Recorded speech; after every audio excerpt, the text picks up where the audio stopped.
Jawaharlal Nehru stadium में हादसा हुआ। गेट नंबर 2 पर पंडाल का हिस्सा गिर गया।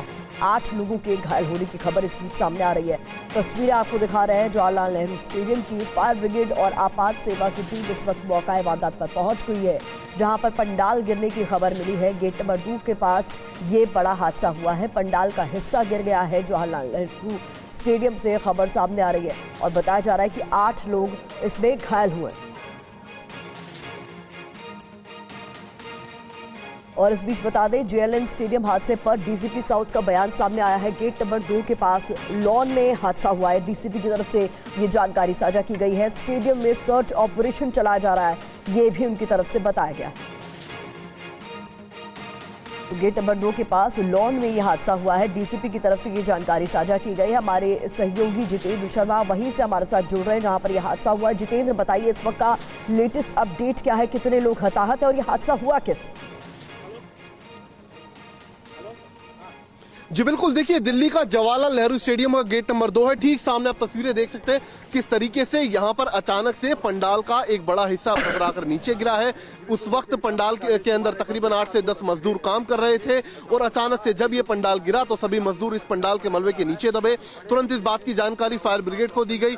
फायर ब्रिगेड और इसके अलावा जो कैट एम्बुलेंस है उसकी 14 के करीब गाड़ियां मौके पर पहुंची और दबे हुए जो मजदूर थे उनको तुरंत निकाला गया और 8 लोगों को बताया जा रहा है चोटें आई हैं, जिनको तुरंत अस्पताल में भर्ती करवाया गया है। तस्वीरें आप देख सकते हैं, अभी भी जो हिस्सा गिरा हुआ है वो तस्वीरों में देखा जा सकता है पंडाल का। इसके अलावा बड़ी संख्या में अंदर अभी भी पुलिस बल और इसके अलावा कैट एम्बुलेंस की गाड़ियां मौजूद है। लगातार अभी भी जो सर्च ऑपरेशन है वो अंदर चलाया जा रहा है। दरअसल जो गार्ड से हमारी बात हुई, उनका कहना है कि ये 14 तारीख से लगातार ये पंडाल तैयार करने का यहाँ पर काम चल रहा था। ये गेट नंबर 2 है और गेट नंबर 2 का जो लॉन है स्टेडियम के अंदर, वहां पर यह पंडाल बनाया जा रहा था।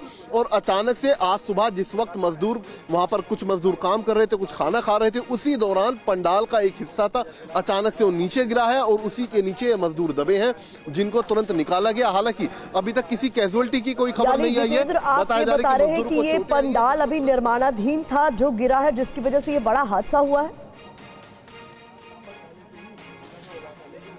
जी बिल्कुल, देखिए पंडाल अभी निर्माणाधीन था जिसको तैयार किया जा रहा था और अचानक से इसका एक बड़ा हिस्सा गिरा है जिसमें कुछ मजदूरों के घायल होने की खबर है।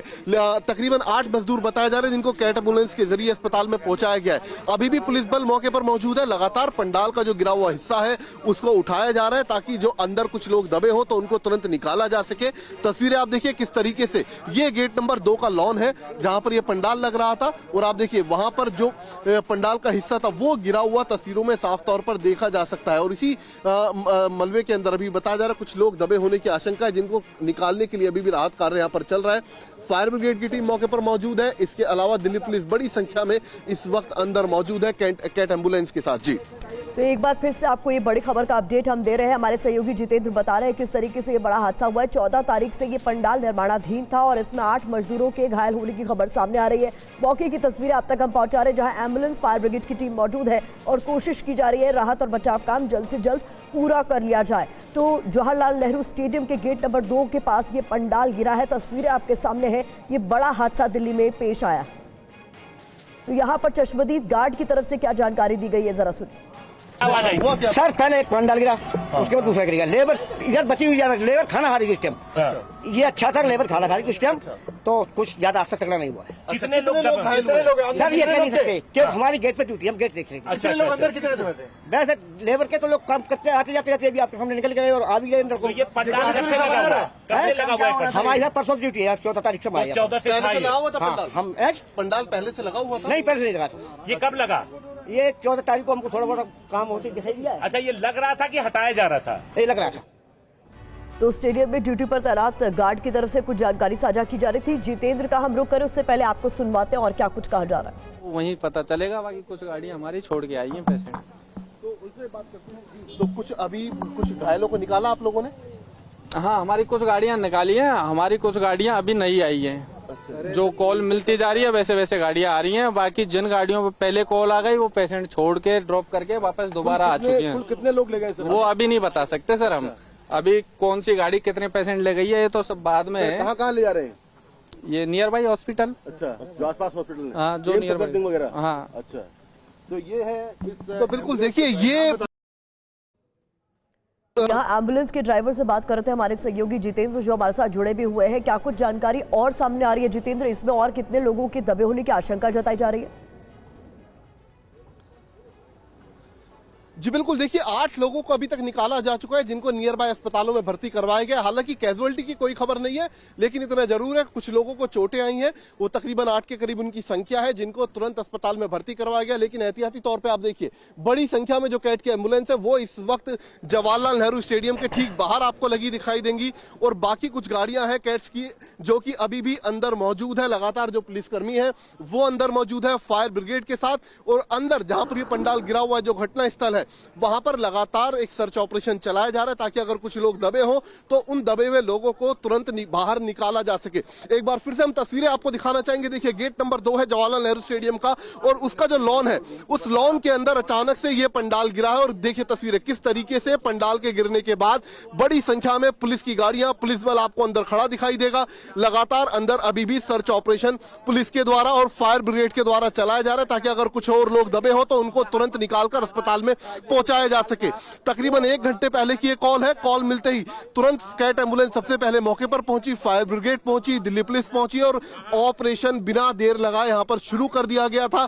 जो गार्ड थे यहां पर स्टेडियम के, उन गार्ड ने भी काफी मदद की। और बताया जा रहा है 8 लोगों को अब तक बाहर निकाल लिया गया है, जिन्हें मामूली चोट है, और उनको अस्पताल पहुंचा दिया गया है। जी, तो ये हमारे सहयोगी तस्वीरों के जरिए आप तक ये अपडेट पहुंचा रहे हैं कि अभी भी सर्च ऑपरेशन इस जगह पर चलाया जा रहा है, क्योंकि कुछ और लोगों के दबे होने की आशंका यहां पर है। जवाहरलाल नेहरू स्टेडियम के गेट नंबर 2 पर पंडाल गिरा है। और जितेंद्र, क्या वहां पर मौजूद कुछ लोगों ने बताया कि अचानक ये पंडाल इतने भरा कर किस तरीके से गिर गया?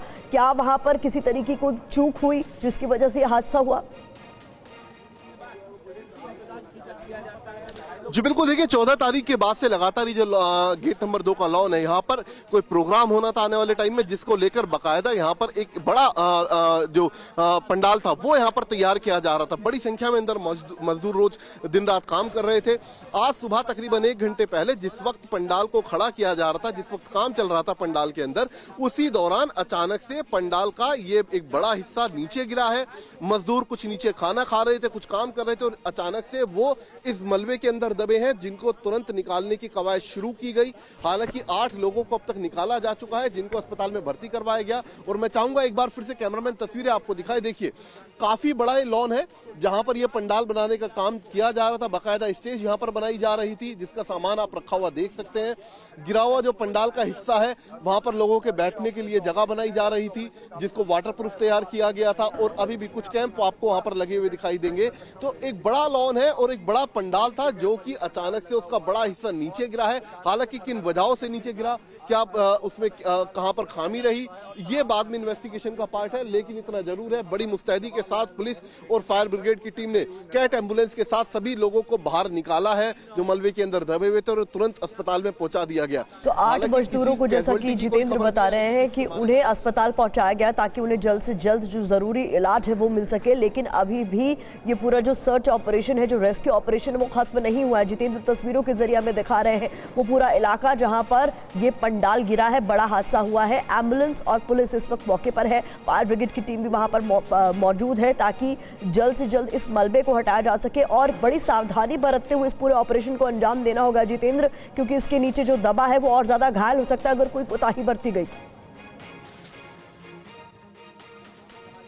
जी बिल्कुल, देखिए फायर ब्रिगेड की टीम, जिसको महारत है इन कामों में, वो यहाँ पर मौजूद है। इसके अलावा जो गार्ड है स्टेडियम के, वो मौजूद है। दिल्ली पुलिस खुद मौजूद है, और बड़ी एहतियात के साथ यहाँ पर काम, रेस्क्यू ऑपरेशन जो है वो यहाँ पर चलाया जा रहा है। तस्वीरें आप देखिए किस तरीके से, आपको अभी भी देखिए ठीक सामने कुछ पुलिसकर्मी है जो आपको दिखाई देंगे, फायर कर्मी है जो लगातार सर्च ऑपरेशन अंदर करते हुए दिखाई दे रहे हैं। तस्वीरों में जानने की कोशिश की जा रही है कि कहीं कुछ लोग अंदर दबे तो नहीं है। तो ये देखिए तस्वीरें किस तरीके से जो अंदर फायर कर्मी है वो आपको तस्वीरों में दिखाई दे रहे होंगे सर्च ऑपरेशन करते हुए। हालांकि जो इनिशियल खबर इस वक्त हमारे पास आ रही है, उसके मुताबिक जितने लोग दबे हुए थे, तकरीबन 8 लोग दबे हुए थे, उनको निकाल लिया गया है।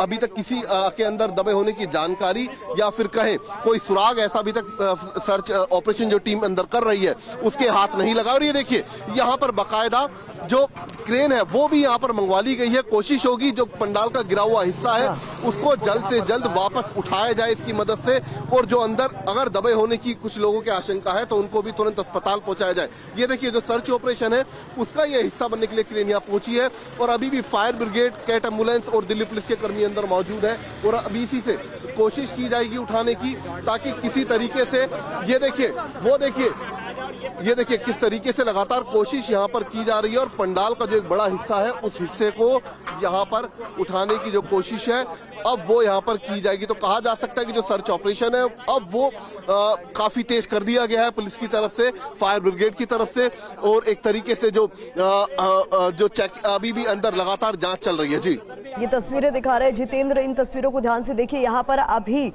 क्रेन पहुंची अभी ताकि जो पंडाल का हिस्सा गिरा है उसे धीरे धीरे कर हटाया जाए और ये पता लगाने की कोशिश की जाए कि क्या इस मलबे के नीचे कोई और तो नहीं दबा है, क्योंकि कोई पुख्ता जानकारी अभी सामने नहीं आ पाई है कि जिस वक्त ये हादसा हुआ कितने लोग वहां मौजूद थे। हालांकि अभी तक 8 लोगों को निकाल लिया गया है। बड़ी खबर आपके सामने, जहां पंडाल के नीचे दबे 8 लोग निकाल लिए गए हैं, घायलों को नजदीकी अस्पताल पहुंचाया गया। ये बड़ा अपडेट आपके सामने। पंडाल के अंदर तलाशी अभियान भी इस वक्त जारी है। क्रेन से पंडाल को उठाकर तलाशी की जाएगी, और आपको बता दें घायलों को निकाल रहे एम्बुलेंस के ड्राइवर ने इस पूरे मामले पर क्या कहा है, जरा सुनिए।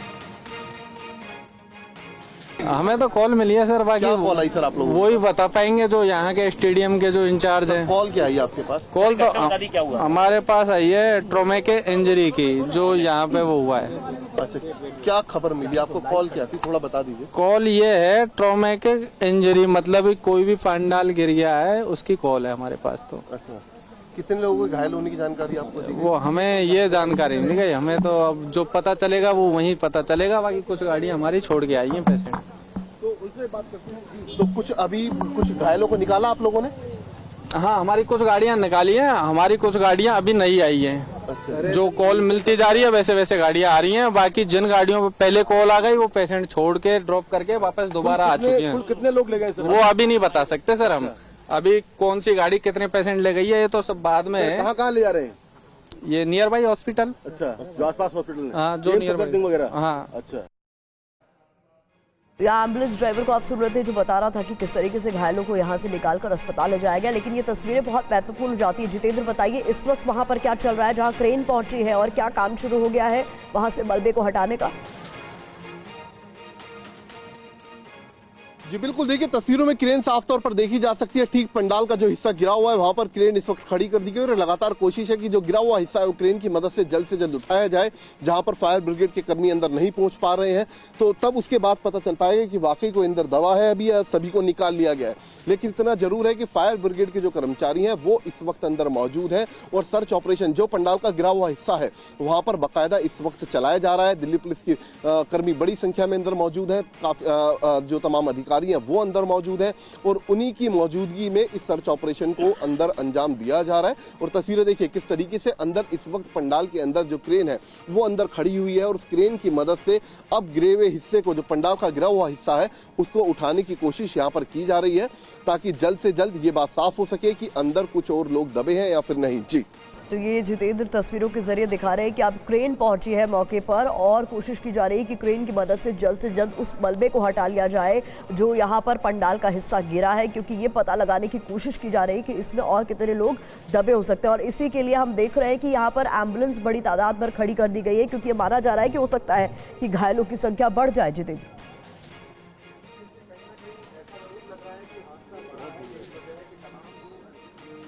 जी बिल्कुल, देखिए एहतियाती तौर पे एम्बुलेंस की बड़ी संख्या यहाँ पर तैनात की गई है। तकरीबन शुरुआत में 12 के करीब एम्बुलेंस मौके पर पहुंची थी, लेकिन अब ये संख्या बढ़ाकर 22 से 25 कर दी गई है।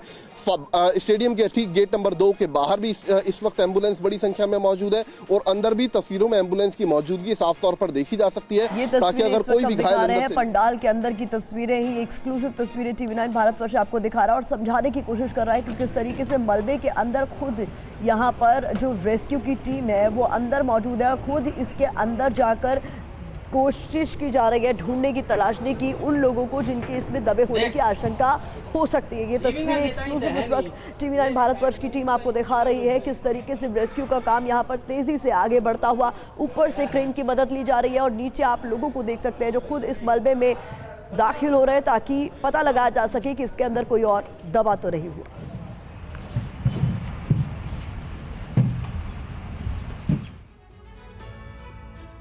फिलहाल शुक्रिया जितेंद्र शर्मा आपका इस बड़ी खबर पर अपडेट के लिए। आप लगातार नजर बनाए रखें, आगे भी आपका रुख करेंगे। इस बीच अगली बड़ी खबर का रुख कर रहे हैं। आज बीजेपी का महामंथन चल रहा है। दिल्ली में बीजेपी का राष्ट्रीय अधिवेशन शुरू हो गया है। पीएम मोदी ने अधिवेशन का उद्घाटन किया है। लोकसभा चुनाव में जीत का मंत्र देंगे पीएम मोदी बीजेपी के इस महामंथन में। अमित शाह, जेपी नड्डा, राजनाथ सिंह राष्ट्रीय अधिवेशन में मौजूद है। तस्वीरें आप देखिए। अलग अलग राज्यों के मुख्यमंत्री, तमाम पदाधिकारी बीजेपी के इस राष्ट्रीय अधिवेशन में मौजूद रहेंगे, जो कि 2 दिनों तक चलने वाला है। और इस महामंथन में कोशिश की जाएगी कि 2024 में जो नारा दिया गया है 400 पार का, उसे हासिल करने के लिए जो जरूरी बन पड़ता है वो रणनीति तैयार की जाए। तो ये तस्वीरें आप देखिए, प्रधानमंत्री मोदी की तरफ से इस अधिवेशन का उद्घाटन कर दिया गया है। भारत मंडपम में ये 2 दिवसीय बीजेपी का अधिवेशन चलने वाला है। लोकसभा चुनाव में जीत का मंत्र इस अधिवेशन में देंगे प्रधानमंत्री मोदी। इस अधिवेशन में अमित शाह भी मौजूद है, जेपी नड्डा मौजूद है, राजनाथ सिंह भी मौजूद है। तस्वीरों के जरिए आपको दिखा रहे हैं।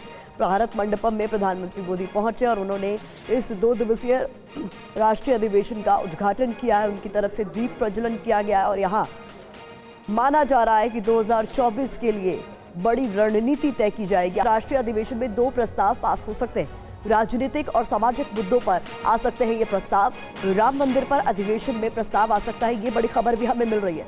तो ये इस वक्त की बड़ी खबर है। 2 दिवसीय ये राष्ट्रीय अधिवेशन बीजेपी का जो भारत मंडपम में शुरू हो चुका है। प्रधानमंत्री मोदी ने इसका उद्घाटन किया। इसमें 2 प्रस्ताव लाए जा सकते हैं। एक प्रस्ताव राम मंदिर पर भी आ सकता है, ये बड़ी खबर हमें मिल रही है।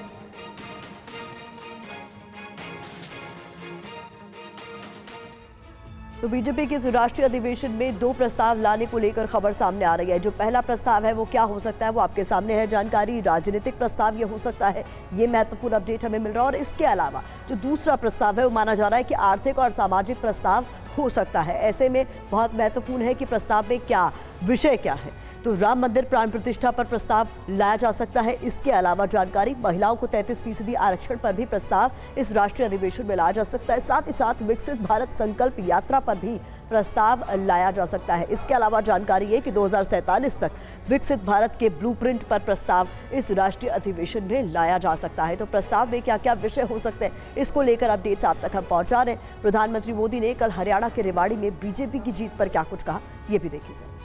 जनता जनार्दन कह रही है, आप लोग कह रहे हैं, जिसने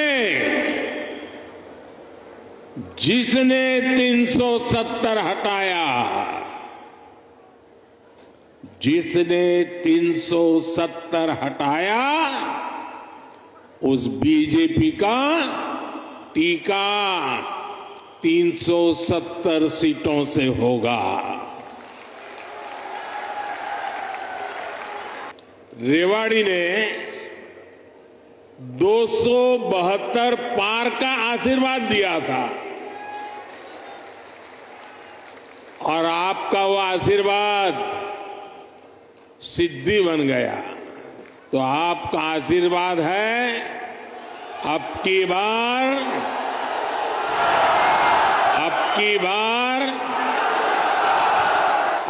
बार एनडीए सरकार 400 पार। पश्चिम बंगाल के संदेश खाली पर सियासत लगातार जारी है और इस बीच बड़ी खबर सामने आ रही है। संदेश खाली पहुंच गई है राज्य बाल अधिकार संरक्षण आयोग की टीम। SCPCR की टीम में 4 सदस्य मौजूद हैं, जो कि संदेश खाली पहुंच चुकी है। तस्वीरें आपके सामने हैं। संदेश खाली मामले में जांच के लिए ये टीम अब पहुंची है। कई गंभीर आरोप संदेश खाली में टीएमसी के नेता पर लगे हैं और इसको लेकर तमाम राजनीतिक दल संदेश खाली पहुंचने की जो कोशिश कर रहे थे वो अब तक नाकाम साबित हुई है। लेकिन इस बीच खबर यह है कि संदेश खाली अब राज्य बाल अधिकार संरक्षण आयोग की टीम पहुंची है इस पूरे मामले में जांच के लिए। और ऐसे में इस टीम में 4 सदस्य मौजूद है, ये जानकारी भी हमें मिल रही है। संदेश खाली मामले की जांच के लिए टीम अब संदेश खाली पहुंच चुकी है।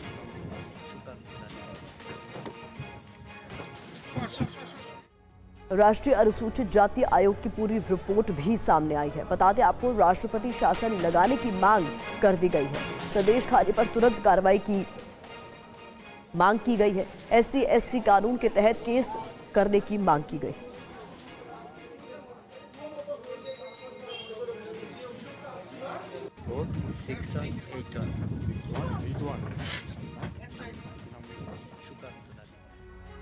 तो संदेश खाली पर NC/SC की रिपोर्ट क्या कहती है, जानकारी आपके सामने। बंगाल में राष्ट्रपति शासन की सिफारिश इस रिपोर्ट में की गई है। इसके अलावा महत्वपूर्ण ये भी है कि इस रिपोर्ट में आरोपियों पर SC/ST कानून के तहत केस दर्ज करने की मांग की गई है।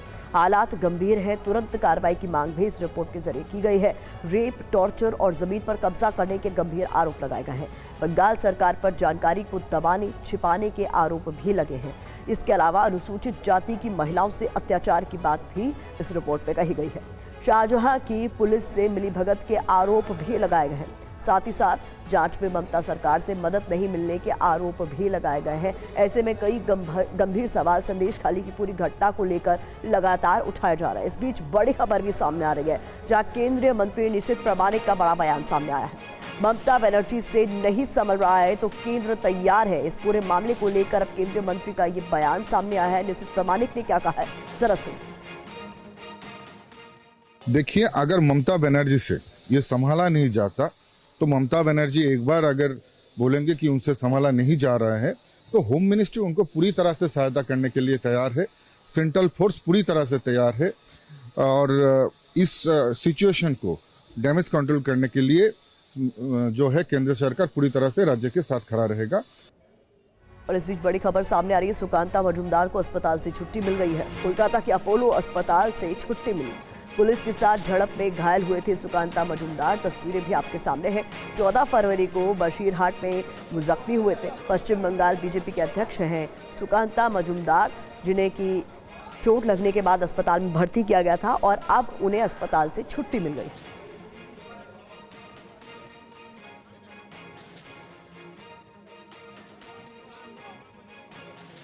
आने के बाद ही जब उन्होंने रिपोर्ट मांगा उसके बाद ही 24 घंटा भी नहीं बीता और स्टेट के जो चाइल्ड राइट्स प्रोटेक्शन कमेटी के जो मेंबर्स है 6 मेंबर्स वो यहाँ पे आए थे सितलिया में। यहाँ पे आके जो 7 मंथ्स जो डॉटर है उनकी जो माँ है उनके साथ उन्होंने बातचीत किया। बातचीत का 7 महीने का जो बेटी है उनकी माँ से उन्होंने बातचीत किया। इस पूरे मुद्दे में जो पूरा 2 अहम हिस्सा है। पहला हिस्सा ये है कि माँ यहाँ खड़ी थी, बाहर से जो गूंज से वो उन्होंने शीशा तोड़ा। शीशा तोड़ के जब माँ यहाँ पे अपनी बच्चे को यहाँ रखी थी तो उस दौरान धक्का दे के बच्चे को यहाँ गिरा दिया। इस मामले को लेके ही national child protection rights commission ने रिपोर्ट मांगा है। आज state child rights protection committee के पास भी यही बयान बच्ची की मां ने दिया। ऐसा ही उनका मां का दावा है। लेकिन जो चाइल्ड राइट्स प्रोटेक्शन के जो चेयरपर्सन है तुलिका दास वो कह रही है कि ऐसा कुछ नहीं था, बच्चा गिर गया था, कुछ ऐसे तरीके से गिर गया था, लेकिन उसके पापा जो यहाँ पे थे उन्होंने बच्चे को संभाल लिया।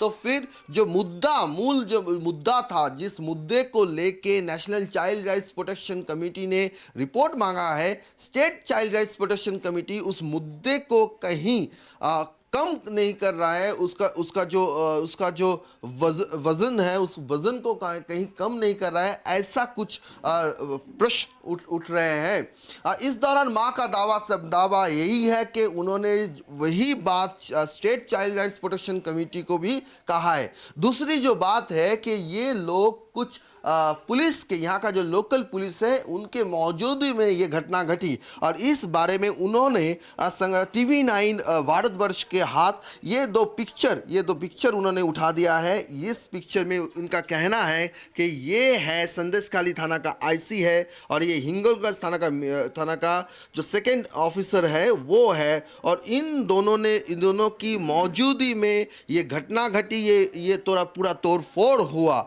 लेकिन प्रश्न ये भी उठता है कि ऐसा भी हो सकता है कि पुलिस सुना कि ऐसा इंसिडेंट हो रहा है, कंट्रोल करने के लिए वो आया, लेकिन इन लोगों का कहना है कि नहीं, ऐसा कुछ नहीं था, उनकी मौजूदगी में ये सब घटना घटी। पूरे मामले में और एक बात आ रही है कि 7 दिन बीत गए, अभी तक ये कंप्लेन क्यों नहीं किया इस फैमिली ने। फैमिली का दावा यही है कि वो लोग डर में जी रहे हैं, वो जा नहीं पा रहे हैं। भुजंगो दास वो इलाका में नहीं है, वो इन टीएमसी के जो पार्टी वर्कर्स हैं उनके दबदबा के वजह से उन घर में नहीं रह पाए हैं। पूरा मामला जो है, एक बात सही है कि कौन सच कह रहा है, कौन झूठ कह रहा है, क्या हुआ, बच्ची गिरी या नहीं गिरी, इन सब को लेके जांच होना चाहिए। हाई पावर कमेटी की तरह जांच होना चाहिए। यहाँ का मांग भी यही है और वो चाहते हैं कि उनकी जो सुरक्षा है, जो सिक्योरिटी है, वो सुनिश्चित करे यहाँ का पुलिस, यहाँ का प्रशासन। कैमरा माखन पत्र संगे कैमरा माखन पत्र के साथ सौरभ दत्ता, TV9 भारतवर्ष।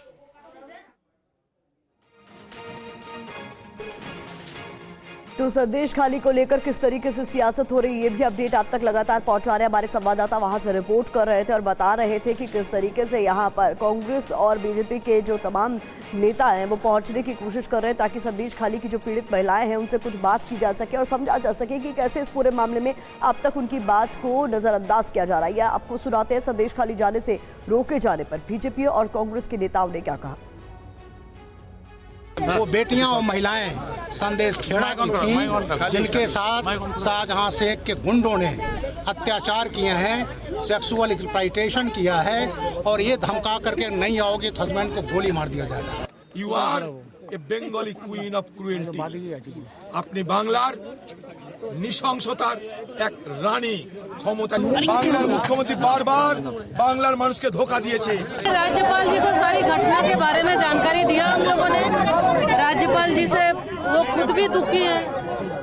कोर्ट से, माननीय उच्च न्यायालय से हम लोग आग्रह करेंगे, उनसे परमिशन लेंगे और उनके परमिशन के बाद जरूर संदेश खाली हम जाएंगे। बढ़ते आगे और अगली बड़ी खबर का रुख कर लेते हैं। खबर लालू के ऑफर पर नीतीश कुमार के जवाब की है। बिहार के मुख्यमंत्री नीतीश कुमार ने आज लालू यादव के ऑफर पर कहा है कि हम तो इन लोगों के साथ गए थे लेकिन वहां गड़बड़ी हो रही थी, सब कुछ ठीक नहीं चल रहा था, इसलिए हम वापस एनडीए में आ गए। दरअसल लालू यादव ने एक दिन पहले ही कहा था कि नीतीश कुमार के लिए हमेशा उनका दरवाजा खुला है, अगर वे आना चाहते हैं तो देखें।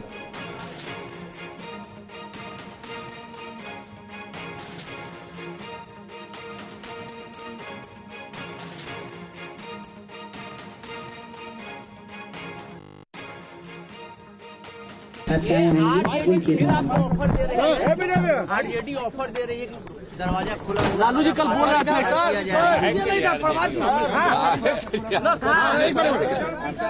अरे कौन क्या बोलता उसके चक्कर में मत आइए। अब हम लोग एक साथ हो गए हैं, हम एक साथ पहले थे, काम कर रहे हैं और जो गड़बड़ी हुई है वो सबकी जांच होगी। अब ऐसे भी कोई भी मिलता है मेरे खिलाफ हो या विपक्ष, नमन तो करते ही रहते हैं। आप तो मेरी आदत है, तो वो लोग अपना आ रहे थे तो वो लोग भी, हम भी अपना किए, तो उससे कोई मतलब नहीं है कि कोई हम लोग एक साथ हैं। चूंकि हम लोगों ने साथ किया देख लिया कि ठीक नहीं चल रहा था, तब छोड़ दिए। नीतीश कुमार द्वारा स्थापित भारत के संविधान के प्रति सच्ची श्रद्धा और निष्ठा रखूंगा। 20 दिन पहले नीतीश कुमार ने लालू यादव का साथ छोड़ा, बीजेपी के साथ चले गए, लेकिन 3 हफ्ते में ही बिहार की सियासी गलियों से जो तस्वीरें आ रही हैं, जैसे बयान दिए जा रहे हैं, उससे बिहार की पलटी मार राजनीति को लेकर अटकलें नए सिरे से लगने लगी हैं। चर्चाएं तेज हैं कि नीतीश कुमार का मन लग नहीं रहा। ऐसे में अगर वो पलटी मार लें तो लालू यादव स्वागत के लिए खड़े हैं। फिर मौका देंगे, आएंगे तो अब आएंगे तो देखेंगे, मौका दे सकते। दरवाजा खुला हुआ है नीतीश जी के लिए, क्या खुला ही रहता है दरवाजा में, क्या कर। लालू यादव के 2 वाक्य और 9 शब्दों में बिहार की फ्यूचर पॉलिटिक्स के सारे संकेत छिपे हैं। आरजेडी अध्यक्ष ने कहा अब आएंगे तो देखेंगे, यानी वो कहना चाहते हैं कि अगर नीतीश फिर से पलटी मार लें तो बात बन सकती है। लालू ने दूसरी बात कही, खुला ही रहता है दरवाजा, यानी लालू कह रहे हैं कि अगर नीतीश वापसी करना चाहें तो उनके लिए कोई रुकावट नहीं है। ये उसी तरह की बात है जिसमें सियासत के खिलाड़ी अक्सर कहते हैं राजनीति में ना तो कोई स्थायी दुश्मन होता है और ना ही स्थायी दोस्त। नीतीश जी पारा बदल देते हैं। नीतीश जी का तो आदत है, अब उनको क्या बोले, बदल दिए। आरजेडी को बिहार की सत्ता से बेदखल होना पड़ा। तेजस्वी यादव को अपने उप मुख्यमंत्री की कुर्सी तक गंवानी पड़ी। बावजूद इसके लालू प्रसाद यादव के मुंह से नीतीश कुमार के खिलाफ एक शब्द न निकला। बिहार विधानसभा में ही विश्वास मत की चर्चा के दौरान तेजस्वी यादव ने नीतीश कुमार के खिलाफ कड़े शब्दों का इस्तेमाल नहीं किया, उल्टे नीतीश कुमार की तेजस्वी ने तारीफ ही की। माननीय मुख्यमंत्री जी हमारे लिए आदरणीय थे, हैं और हमेशा रहेंगे। हम इनकी इज्जत हमेशा करते आए हैं और करते रहेंगे। नीतीश कुमार को लेकर तेजस्वी यादव और आरजेडी के इस रुख की वजह से कई सवाल पूछे गए। सवाल ये कि आखिर नीतीश को लेकर आरजेडी नेताओं के तेवर नरम क्यों हैं?